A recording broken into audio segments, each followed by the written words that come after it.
Kita karon motutok sa Psalm 3. Atong lantawon ang gospel message na ihatod niini karong adlaw. Sa atong pagpadayon sa series na to, kani ikatulo nga Psalm magpakita ni sa ato kung unsa kasakit ang mabudhian. Dili lang kani usa ka personal na experience sa author sa nagsulat niini, but usa pud ni ka espirituhanon nga experience niya. Si David, usa ka hari, gipili siya sa Ginoo. Gitagaan siya sa Ginoo og katungdanan.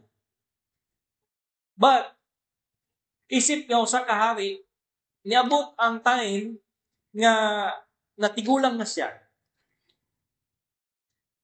O nag-attempt ang iyang anak nga pulihan siya. Si Absalom, usa sa iyang mga anak, nasuko kang David.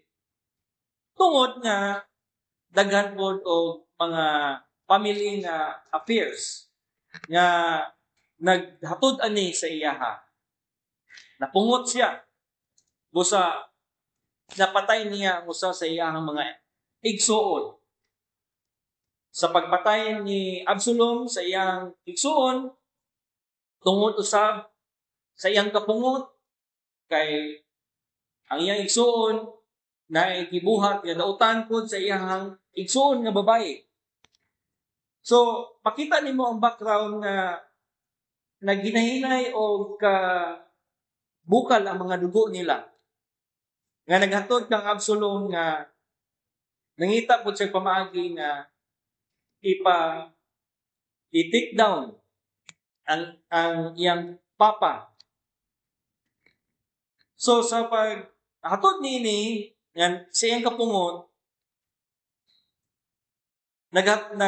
nagresulta kani kang David o hilabihan nga kasakit. Emotionally,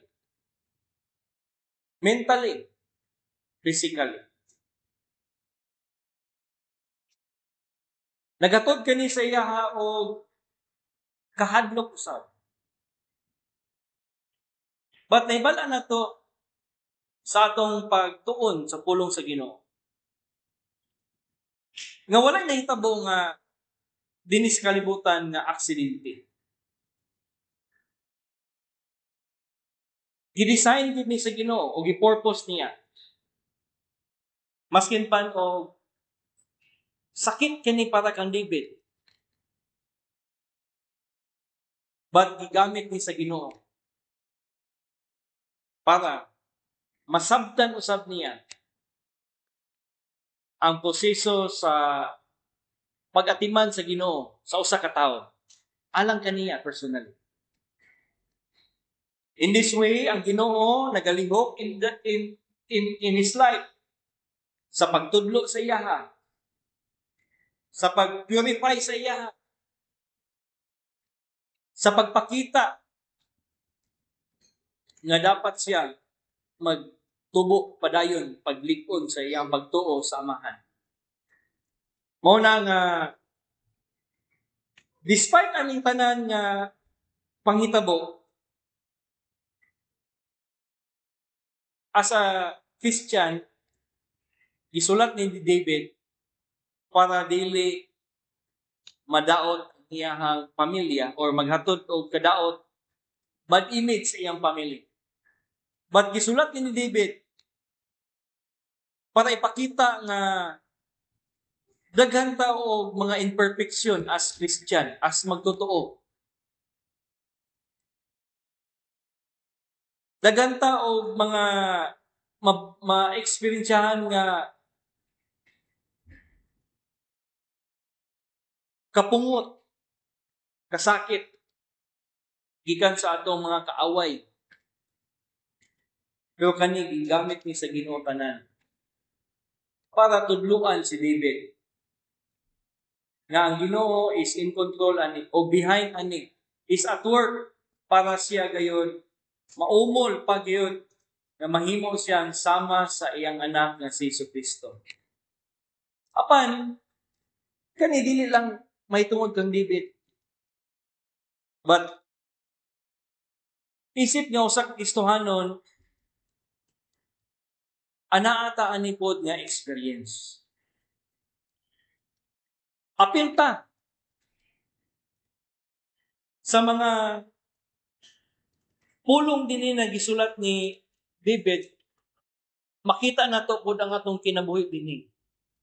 Makita nato nga mao pod ni ang ato ang sitwasyon sa kalibutan. Puno kayo og mga pressure nga atong tagpuan, mga kasakit nga atong natagamtaman gikan sa mga kaaway nga maghatod ka nato sa pagunaw na aduna pa ba'y paglaom or basig wala na tay paglaom despite ani tanan. Apan pinaagi ni ining salmo nga atong pagtan-awon karon, makita nato nga bisan pa asa sa area sa atong kinabuhi, ang kasiguruhan ng mga nato mao ang naa sa promise sa Ginoo. Ang promise niya nga dili mausab. Mao na nga ang tema nato karon, saligan nato ang Ginoo nga maga-sustain sa ato. Saligan nato ang Ginoo nga nagluwas ka nato. Nga dili ta niya biyaan, dili ta niya pasagdan. Kung nantaw nato karon ang Psalm 3, ibahin ni sa tulo. Og nindot kayo, i-design na nga masabtan nato nga ang Ginoo mao gayud ang maga-sustain. If you notice, ang verse 1 to 3, after nini, ang verse 1 ug 2, after nini, adunay word nga Selah. From verses 3 to 4 usab, aduna na po'y word nga Selah. O from verses 5 until verse 8, aduna na po'y word nga Selah. So naghatag na o natural kayo nga division. Ang Selah sa Hebrehanon kani o sa purpose nga magsulat sa unang panahon, nagaingon lamang pause and reflect. So every time nga makita ka word dinhi sa Psalms nga Selah, stop and reflect. So kung sa may gisulti ato na is of a greater importance. Kinahanglan nimo ni every time nga moingon ang word dinhi or mabasa nato Selah. Pagpuyo, lingkod sa paminawi, i-reflect. Ang first na dapat natong i-reflect, in line sa atong tema karon nga, saligan nato nga ang Ginoo nga nagluwas sa tuwa, siya pod ang mo sustain sa tuwa. First nga reality is, aduna gyud tay kaaway. Verses 1 ug 2, nagpakita niini. Basahon na to. Lord, how are they increased that trouble me? Many are they that rise up against me. Many there be which say of my soul, there is no help for him in God. Ang reality, my brothers and sisters in Christ, aduna gyud kaaway kita isip nga usa ka Kristohano. Dili ni kaaway nga tungod nangita ka o kapungot sa imong silingan, but aduna gyud mag-atake sa tuwa nga daw sama sa usa ka enemy. Ingon ni David, Lord, daghan kaayo nga nag-atake nako. Daghan ang mitindog batok nako. Ang pulong nga daghan nagpasabot lamang sa kahimtang ni David nga ang naghatag og pag-attack sa iya paghatag og kadaot sa iya sa iyang kinabuhi, dili lamang isa, dili lamang duha, kundi daghan nga kaaway.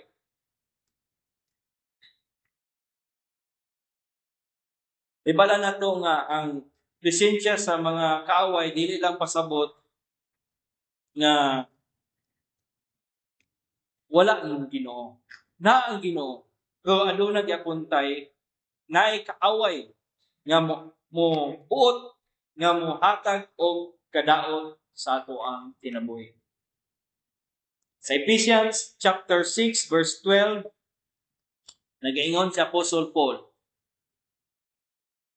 maskin pag si David dinhi physically or really in reality or literally naamang gid sa physical nga kaaway.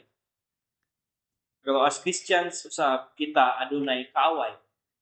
Daghan, dili lamang isa. Ingon si Paul sa epistle sa Ephesians chapter 6 verse 12, for we wrestle not against flesh and blood, but against principalities, against powers, against the rulers of darkness of this world, against spiritual wickedness in high places. So evident yun nga as Christian, aduna gitay kaaway nga gaatake sa tuwa every day. Sa kang David, nahibalutang nga giatake siya sa iyang anak. Napinpoint niya din nga iyang anak nga si Absalom gusto nga i-take over ang iyang pagkahari. Sa kaninga panahon, si David nigawas dito sa palasyo ug nidagan siya sa kahadlok. Kay ang iyang anak, gi-convince niya, apil na ang usa sa mga general sa sundalo ni David nga iyang giingon nga dapat pulihan na si David. Muna nga dili lamang ang general sa sundalo ni David ang iyang gi-convince, but si Absalom for 9 years wala man ta siya dinha. Wala siya sa Jerusalem. Ni-exile siya. Gipa-exile po siya ni David kay tungod lagi sa nahitabo nga gipatay niya iyang igsuon. Tay mga chain of events ato, but ang point lang din si Absalom sa pagbalik niya wala siya nagdiretso dito sa palace o niduol kang David. But nagpundo siya sa isa sa mga gate sa Jerusalem. Sa sulod sa siyudad, dito siya nag-standby sa gate. O sa pag-standby niya sa gate, yan gipakita nga maayo kay siya. Maayo siya mo tagat sa mga tao. Maayo siya mo atiman sa mga tao. Mula og yan gipakita nga qualified siya na mahimo nilang leader. Muna nga dali kayo na-convince ni Absalom nga mag-revolt against kang David. Ang mga tao nasukok ng David. Mauna nga gipahawa nila dito sa palasyo. O nidagan si David. Gidescribe din niya nga nagdagan siya nga walay sanilas. O gibato pag yun siya. O nga sakit kaayong nga natagamtaman niya, giatake siya. But ang nakalain pag yun, nga masakit kaayo, giingnan siya sa mga tao. Sa paglayas niya, gamay na sila. Ang pipila lang kasakop siyang pamilya. Nanagan sila. Ang Jerusalem, naamang dinhi ang Mount Zion, naapo dinhi ang atbang na dinhi ang Mount Olives. Unya, na-valley din ha. Unya, within that valley nga laom, usaka ka, naa din na ang Garden of Gethsemane before ka makaadtod sa peak sa Mount Olives. So imagine na, ang mga immediate family ni David, ni gawas, og nanagan sila, gibato sila, nanagan sila dito paingon, layas sila sa Mount Olives. Nataranta sila. But ang pinakasakit dili mao ang physical. Giingnan pagyud siya sa verse 2, many there be which say of my soul, there is no help for him. Mao na ang pinakasakit. Mao na ang klase sa kaaway nga naengkwentro ni David. Physically, sakit. Emotionally, sakit. Kay personal man, yamang anak ang nag-lead sa pag-atake sa iya. O ang mga katawan nga iyang giatiman, nga gipili siya sa Ginoo, nga giingon din na nga he is the anointed one, gitagaan siya blessing sa Ginoo nga mahimong hari after kang Saul. The same nga mga tao po nag-ingon sa iya nga ang si David wala na ang Ginoo sa iya. Pag moingon na gani nga wala sa imuha ang Ginoo, then mao na gid na ang pinakaalaot nga situation sa usa ka tawo. So therefore kung ang imong kaaway moingon sa imuha og wala ang Ginoo sa imuha,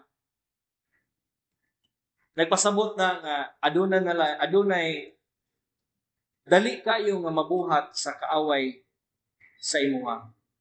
Mura ba og gitugutan na nga pwede na kang patyon nga dili walay Ginoo nga masuko kay giabandon na ka sa Ginoo. Daw sama sa ingana nga situation. So ang reality, my brothers and sisters in Christ, si David ana nga situation. Naa siya nakatagamtam ani nga kaaway. Daghan sila. But dili lamang si David ang nag-inusara nga nakatagamtam niini. Sa kalibutan, wala na spear or wala na excuse or wala na labyan sa kaaway si Kristo Jesus. Si Kristo mismo nakasinati niining klase nga paglutos sa kasakit. The same yapon dito sa Gethsemane, nakita nato nga tinuod nga wala siya sala, pero daghan ang nasuko sa iya, daghan ang nagbatok sa iya nga giingnan siya nga angay gayon ilansang sa cross. O same yapon kang Mose kang David, kapila ba giingnan si Kristo? If you are the Son of God, save yourself. Pareho sa giingon kang David, isulti po nila ni nga ang si Kristo walay tabang. Walay tabang nga gikan dinha sa Ginoo. Gikan sa Amahan.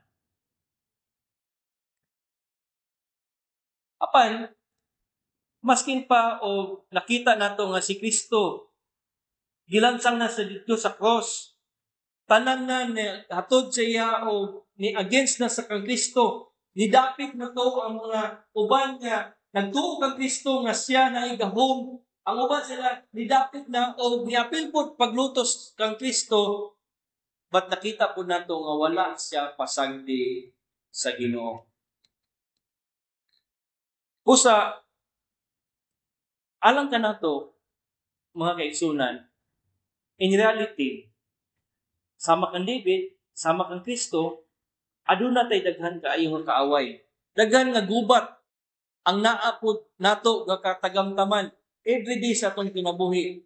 Dili na ginusara si David, dili po na ginusara si Kristo, dili po ka na ginusara. Pareho ta tanan dinhi sa kalibutan nga naay gubat gikan sa atong kaaway. Kana nga kaaway pwede nga in a form of temptation. Pwede po na nga kaaway in a form of discouragement. Or maskin pa gani o mga pagsulay.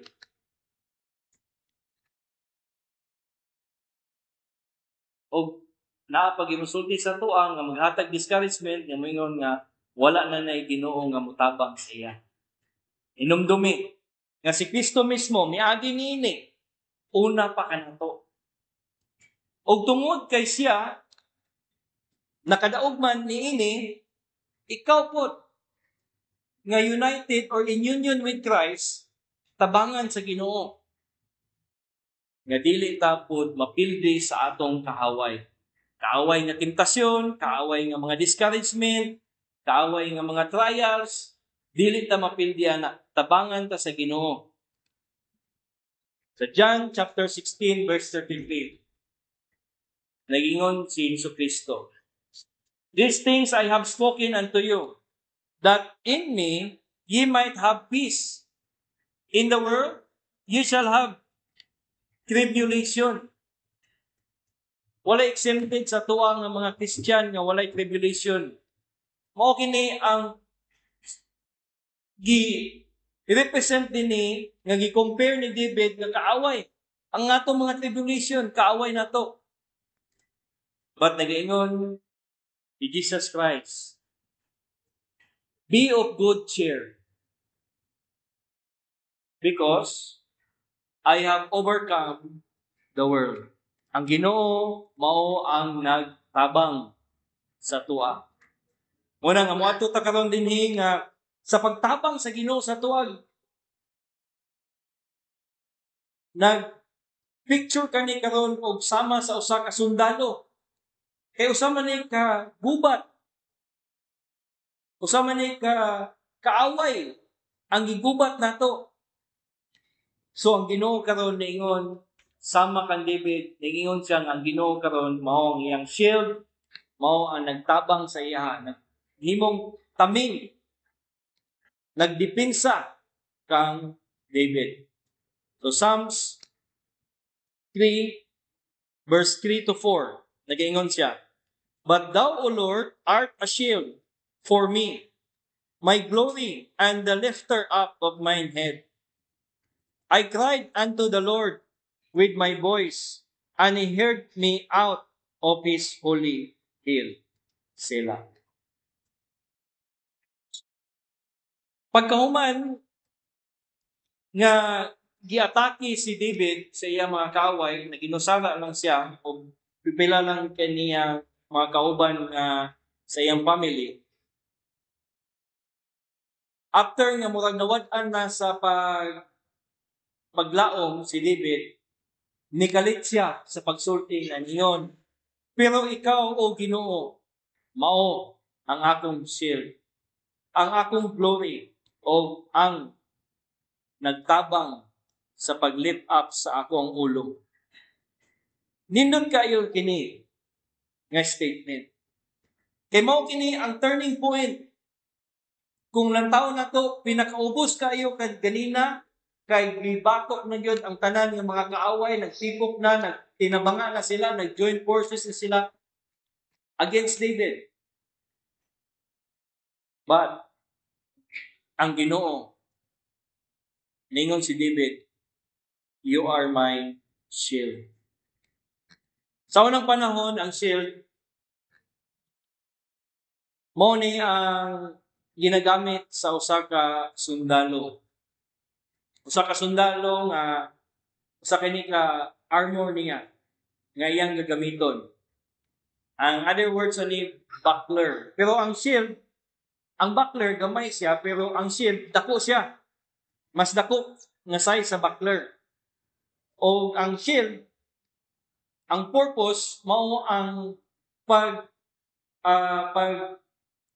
protect sa kaning sundalo samtang ang mga atake sa kaaway gakahitabo. So sa una gagamit naman sila og sword o gagamit po sila og arrow. So samtang gapanglupad ang arrow, mao gini ang shield nga gigamit sa sundalo. Og nahibalota nga mao pud ni ang gahimuon. Figuratively mao kini ang gipasabot ni David. Nga you are my shield, ikaw ang naghimo sa pagdepensa sa kuha. Mao kini ang sulti ni David nga ikaw Ginoo mao ang nagproteksyon sa kuha gikan sa mga atake sa atong kaaway. Ikaw ang nagdepensa sa kuha Ginoo. Ikaw ang nagtabang sa kuha sa pag-atake sa kaaway. Sa dihang nawad-an na si David sa trono, kay gipahawa naman siya dito sa Jerusalem. Ang iyang identity, mura na po o naubos, mga bag nawala, nahukasan siya sa iyang pagkahari. Apan giingon niya nga ang Diyos mao ang iyang glory. Nagpasabot kani nga ang dignidad niya dili gikan sa iyang trono, but gikan sa Ginoo.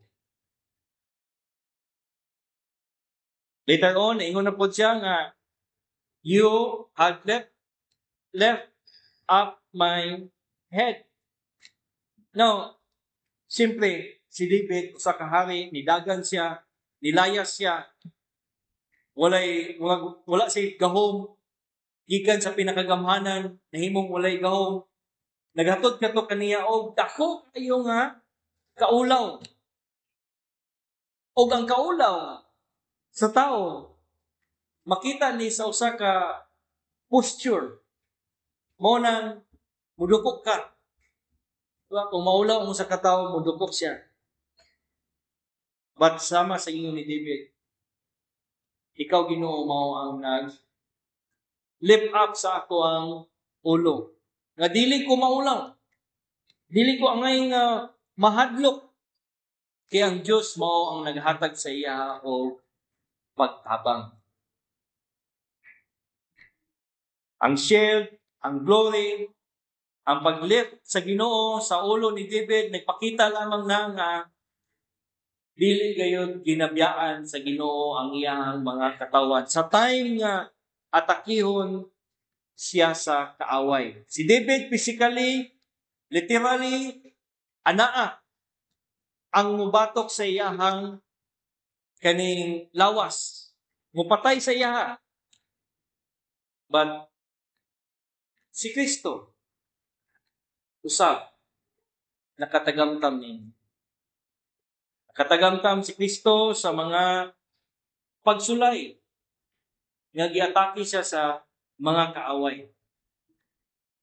But magpakita po nga si Kristo din dili lamang nag-atake ang kaaway o ang Ginoo na amahan nagtabang sa iya, but siya mismo mao ang taming. Si Kristo mao ang taming. Nahimo siyang taming because while he was on the cross, pila ba kalutos ang iyang natagamtaman? Pila ba ka pagdagmal ang iyang nadawat sa iyang body? Daghan. Countless. Gitugsok pa siya og bangkaw sa iyang kilid. But despite nahimo siyang taming, taming nimo og nako. Kay katuunta nga mga paglutos, kato mao ang imong madawat. Kato ang atong tanan madawat. Si Kristo naa sa iya ang inherent nga pagkataming. O ang iyang pagkataming dili lang naman niya gigamit para sa iyang kaugalingon, but para kanimo o kanako. gigamit na niya para dili ta makadawat sa kapungot sa Ginoo. Kita po ni my brothers and sisters in Christ na ang physical di nga kaaway o kaning mga kaaway nga mga igikan sa dautan nga espiritu are no match sa anger sa Ginoo. Ang pinakawuri nato dili mao ang physical nga kaaway. Dili mao ang spiritual nga kaaway, kundi ang anger sa Ginoo.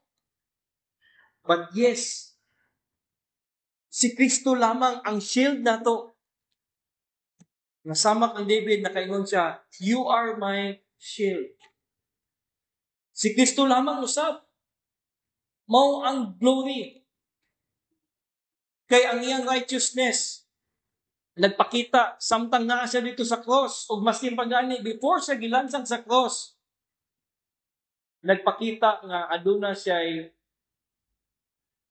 glory na naa sa iya dito sa pag-transfigure niya sa Mount Tabor. Nakita nila kung unsa ang himaya sa Ginoo.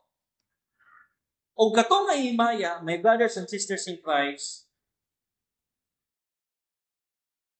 maupod ang matagamtaman sa usa ka Kristohanon. In the time nga kita we become union with Christ, nakausa ta ka dinha kang Kristo, then kana nga righteousness niya dili man ta na nato nga naa sa tuwa, kay dili man ta deserving na, but iya kanang i-share sa tuwa. Di na lang ito gamiton ng word nga i-impute siya. I-impute sa tuwa.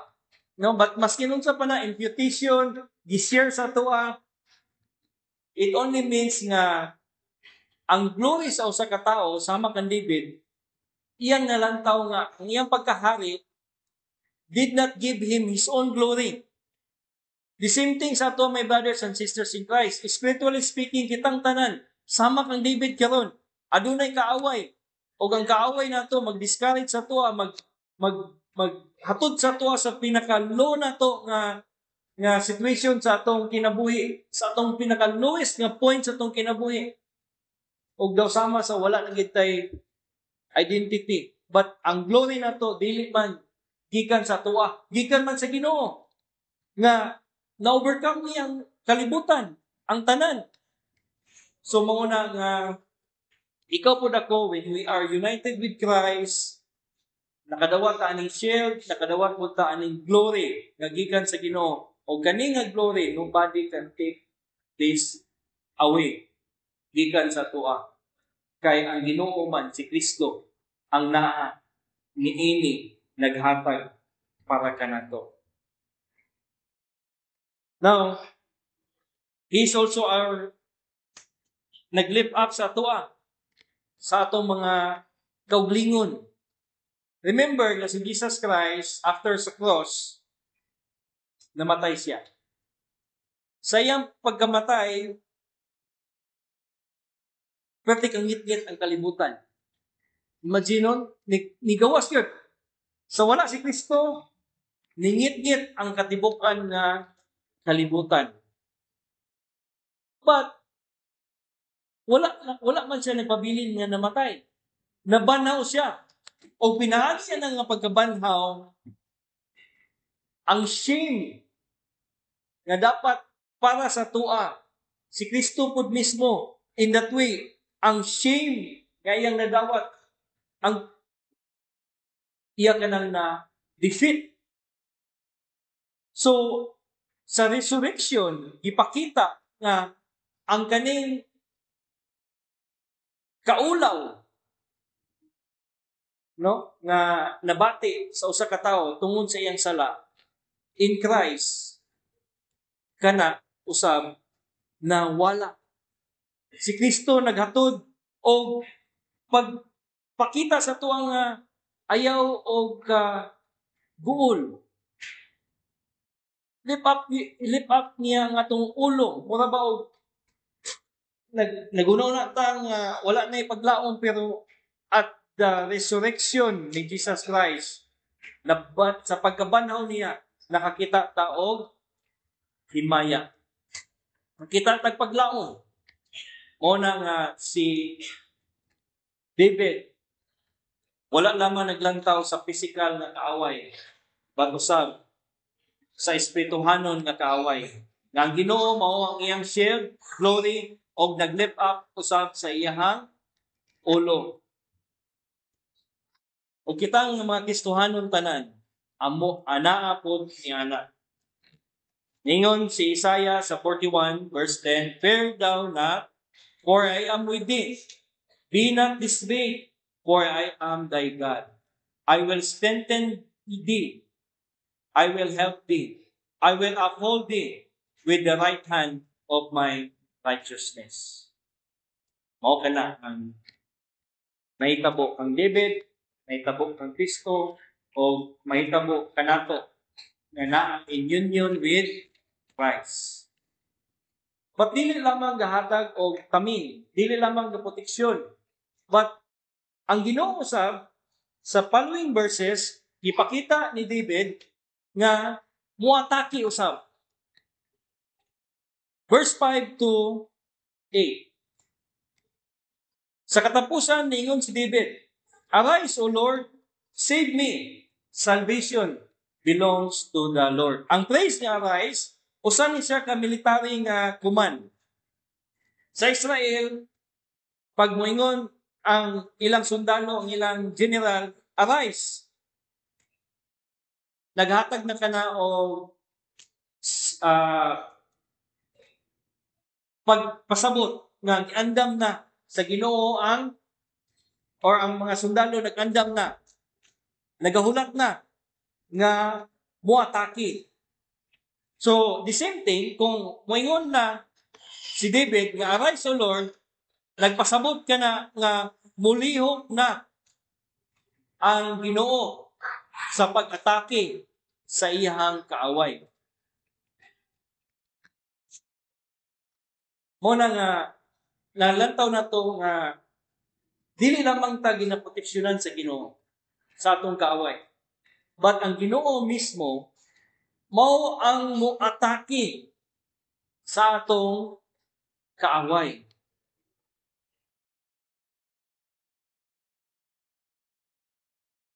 Mo na nga nag-ingon ang psalmist dinhi nga siya mismo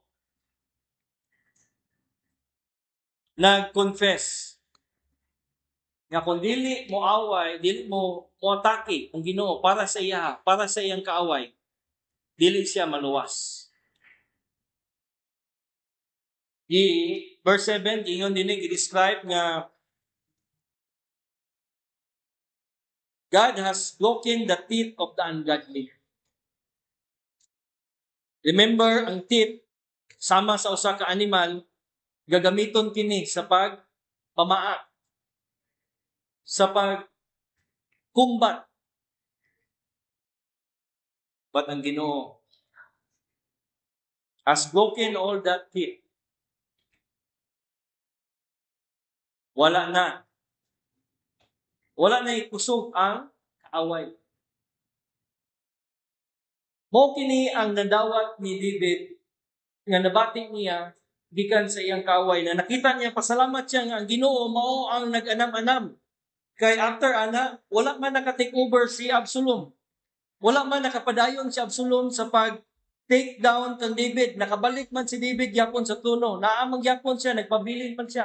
Nagasustain yapon ang Ginoo kang David. O nakita ni David kung giunsa sa pagtangtang sa Ginoo ang ilahang kusog. Nga wala na nangita pa si David o mga sundalo. Wala na siya nag-ingon nga magbuhat og sundalo og moatake dito, wala naman siya. Zero naman siya. Pero ang Ginoo mao ang take over sa iya, para sa iya. Gikuha sa Ginoo ang kusog, ang teeth sa mga kaaway ni David. Apil na niya na si Absalom na iyang anak. So nag-remain si David sa iyang trono. Ipabalik siya sa Ginoo sa iyang trono. Wala siya nawad-an sa iyang trono. Nagpabiling siya nga hari o ang Ginoo mao ang nikipag-away kang David. Exodus chapter 14 verse 14 sama sa giingon dito ni sa Ginoo kang Moses, "The Lord shall fight for you, and ye shall hold your peace." Ang Ginoo mao ang nakipag-away para kang David para atakihon ang iyang mga kaaway. Now, my brothers and sisters in Christ, kung naata kang Kristo, mahalimbigit yapon ta sa atake sa Ginoo or atake ni Kristo. Si Kristo dili lamang ang ato magumulantaw si Kristo dito sa cross, pildi siya. Pero dili. Ang naa dito sa cross, mao ang iyang kadaugan. Mao ang atong kadaugan. Ang atong magong concept sa kalibutan, kung ang kaaway nagluya na, daog ta. Pero wala nila nakita nga tungod ana na daog ni Kristo ang pinaka lisod, gubaton, mao ang kamatayon. Mao gani naingon si Apostle Paul sa Korinto nga, where is the sting of death? Wala na sting. Wala na tunok, wala na lala ang kamatayon para sa mga katawan sa Ginoo kay tungod si Kristo mismo ang pinakalisod na tunga kaaway nga mao ang kamatayon, iyan ang nabuntog pinaagi sa pagpalansang sa cross.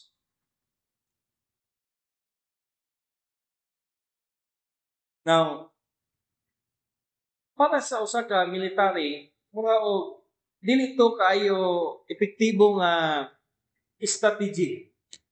Nga pagpalansang sa cross niya mudaog ka. Pero no. Because of that, nakaingon si Kristo dito sa cross, it is finished. Nahuman na. Nadaog ko na. Nabuntog ko na ang kamatayon. It is finished. Nahuman ko na ang tanan. Ningon si Kristo, nahuman ko na ang tanan ako nga dapat buhaton para mudaog. Nahuman ko na pagpulpil ang plano sa Ginoo. Si Peter, samtang preach siya dito sa panahon sa Pentecost, ningon siya nga si Kristo nahulog sa wicked hands. Pero kato was determined by the Father. Gidetermine na sa Ginoo nga mahulog siya dito for the purpose nga mao to magbayad sa atong mga sala o mabuntog niya ang kamatayon. In that way, mao to ang pag-arise ni Jesus Christ. Mao kato ang way nga mapildi ang kaaway dito sa cross, dito sa kamatayon niya o sa iyang pagkabanhaw. So, my brothers and sisters in Christ, kung ikaw man dinis kalibutan karon, adunay mga form of enemies na imong gaka-encounter, struggle, nabuntog na tong tanan ni Jesucristo. Kaya wala nang may mas labaw pa nga dapat natong mabuntog. Ang kamatayon naman. O kung sama sa ginoo ni Kristo, sa Ginoo, kung nahatag sa Ginoo ang iyang anak para kanimo, para kanato, para sa tong kaluwasan, unsa pa man di ay ang dili mahatag sa Ginoo sa tuwa. Wala na. Tanan. Mao na nga nakaingon si David, salvation is of the Lord. Wala gilain ako nakita nga nakaluwas ako. Wala si David nagunaw na nga mangita gyud og pamaagi sa iyang kauglingon. Wala. Nakita ni David kung giunsa sa Ginoo pagbuntog ang iyang kaaway. O the same, my brothers and sisters in Christ. Dili nimo mabuntog ang imong gubat sa kinabuhi dinhi sa kalibutan. Physical man na, spiritual, or emotional. Dili na nimo mabuntog pinagi sa imuhang kaulingon nga pamaagi. But mabuntog lang na nimo, madaog lang na nimo if you are in union with Christ who overcome death. Pinaka-greatest enemy mo ang kamatayon sa lingon pa ni Paul. Pero ang Ginoo naka-daog sa kamatayon. Nabanhaw niya ikaw lingon. So mo nang wala tay makita din ni sama kang David nga pamaagi sa ato ang kauglingon nga makaluwas sa ato. Gi-attribute lamang tanan ni David nga ang Ginoo naghatag og proteksyon sa iya o ang Ginoo pod mao ang nagkipaggubat sa iya. Gi-credit tanan ni David ang tanan dinha sa Ginoo. Ingana ba ta pod sa atong kauglingon? Ana ba ta pod sa atong adlaw-adlaw nga lakaw dinhi sa kalibutan? Or naa pay maskin gamay sa atong kauglingon nga naglantaw nga naa kay pride sa atong kauglingon nga mabuhat nato ang ato ang pagbuntog sa atong kaaway. Naa pa ba? Maskin gamay na lang, naa pa ba? Kay si David dinhi wala gid niya gitagaan og maskin paggamay nga kahayag nga maangkon niya ang paggubat nga nadaog niya sa iyang kauglingon kundi iyang gi-credit ang tanan. Yes, my brothers and sisters in Christ, kitang tanan karon gilibutan ta sa ato ang kaaway every day. Daghang tag kaaway. But ang Psalm 3, nagtudlo sa ato ang Ginoo mas dako kaysa atong kaaway. Daghan ta og pressure sa atong kinabuhi kadawat every day. Pressure sa eskwelahan, pressure sa trabaho, pressure sa pamilya, pressure sa negosyo. Tanan, name all the pressure. Pressure sa affairs sa family, but apan ang shield, ang nagataming sa ato ni ana, ang Ginoo, ang taming nga dili gayod matunaw. Daghan tag kahadlok, but kinsa man ang gapalip up sa atong heads, nga dili gay gatalikod, ang Ginoo. Daghan tag mga pagduda, daghan tag mga pagduwa-duwa sa kinabuhi. Apan, usa lang yun ang masulti ni David. Ang kaluwasan belongs to God. Nagapangita pabatag pamaagi sa atong kauglion karon nga maluwas ta gikan ani nga mga sitwasyon nato sa kalibutan. Duol sa Ginoo. Duol lang gyud ka ang Kristo. Dangog ka. Kay in that way, dinha lang nato mapildi ang atong mga kaaway. Amen.